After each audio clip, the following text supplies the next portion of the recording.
দেখছেন কলকাতা টিভি, ভাস্বতী রয়েছে আপনাদের সঙ্গে। শুরু করছি সংবাদ সারাদিন। আর শুরুতে যে খবরে নজর রাখবো, আরজি করের ঘটনায় 7 জন জুনিয়র চিকিৎসককে জিজ্ঞাসাবাদ। লালবাজারে জিজ্ঞাসাবাদ 7 জনকে। 7 জনই ঘটনার দিন অন ডিউটি ছিল। এদের মধ্যে 4 জন ওই তরুণীর সঙ্গে রাতের খাবার খায় সঞ্জয় রায়ের সঙ্গে জড়িত ছিল আর কেউ কিনা। শুধু 4 তলার ফ্লোরে নয়, অন্য ফ্লোরে কারা ছিল সমস্ত দিক খতিয়ে দেখছেন তদন্তকারীরা। শেষ 30 থেকে 40 দিনের সিসিটিভি ফুটেজ দেখা হচ্ছে। হাসপাতালের ভিতর কেউ জড়িত কিনা দেখা হচ্ছে, এমনটাই সূত্র মারফত জানা যাচ্ছে। পুলিশের জেরায় সঞ্জয় কারো নাম বলেনি, এমনটাই সূত্র মারফত এখন অবধি জানা যাচ্ছে। আপনাদের জানিয়ে রাখবো, যে 4 জন ওই তরুণীর সঙ্গে খাওয়ার পর ওই তরুণী সেমিনার হলে বিশ্রাম নিতে চলে যান এবং সেই দিন রাতে, অর্থাৎ যেদিন এই ঘটনা ঘটে সেদিন ওই 4 জনের সঙ্গে ডিনার করে ওই তরুণী, এমনটাই জানা যাচ্ছে। পুলিশের জেরায় সঞ্জয় রায় এখনো পর্যন্ত কারো নাম বলেনি, এমনটাই সূত্র মারফত জানা যাচ্ছে। অপরাধে যুক্ত যে একাই জেরায় দাবি করছে সঞ্জয়, এমনটাই সূত্র মারফত জানা যাচ্ছে। সত্য সুন্দর ভট্টাচার্য রয়েছেন আমাদের প্রতিনিধি ফোন লাইনে। সত্য সুন্দর, এই যে 7 জনকে জিজ্ঞাসাবাদের জন্য ডাকা হয়েছে এবং এদের মধ্যে 4 জন ওই তরুণীর সঙ্গে ঘটনার দিন ডিনার করে, কি জানা যাচ্ছে? এই 7 জনকে জিজ্ঞাসাবাদে কি কি তথ্য উঠে এলো, এই মুহূর্তে কি আপডেট? দেখো, ইতিমধ্যেই এই ঘটনায় আরজি করের যে পড়ুয়া ছাত্রী, তার খুনের ঘটনায় ইতিমধ্যেই একজনকে গ্রেফতার করেছে কলকাতা পুলিশ, সঞ্জয় রায়।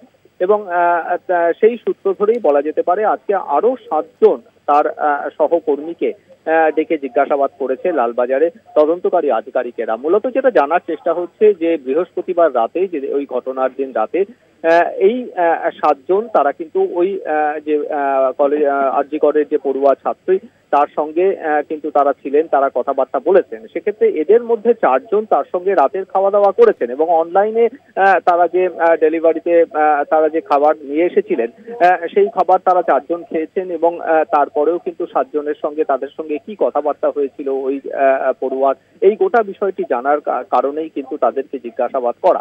সেক্ষেত্রে যেটা জানা যাচ্ছে যে 4 জন ওই সহকর্মী তার সঙ্গে সেই সময় ছিলেন, রাতে খাওয়া দাওয়া করেছেন এবং তার পরবর্তী সময় তারা যখন চলে যান তখন সেই ছাত্রীর সঙ্গে তাদের কি কথাবার্তা হয়েছিল এবং সেই সূত্রই কিন্তু জানার চেষ্টা করছেন তদন্তকারী আধিকারিকেরা।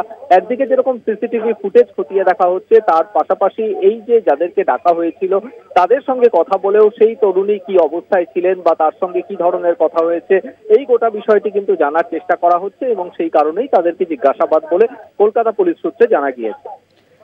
একদমই। এবং সেক্ষেত্রে সত্য সুন্দর, যে 4 জন ওই রাতে ওই তরুণীর সঙ্গে ছিলেন এবং ডিনার করেছিলেন, যেমনটা জানা যাচ্ছে, ওই 4 জনকে জিজ্ঞাসাবাদে এ বিষয়ে কি কোনো উঠে এসেছে? তরুণীর সঙ্গে শেষ কি কথা হয়েছে বা এ বিষয়ে তারা কিছু বলেছেন?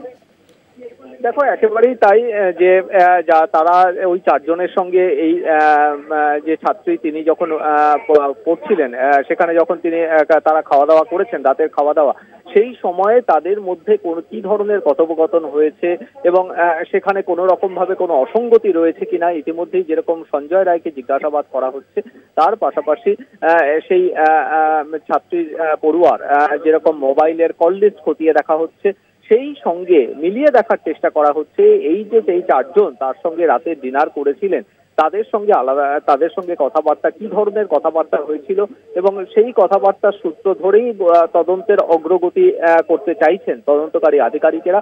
এবং সেই সঙ্গে আরো যে 3 জন সহকর্মী ছিলেন তারাও কিন্তু তখন অন্য ফ্লোরে ছিলেন।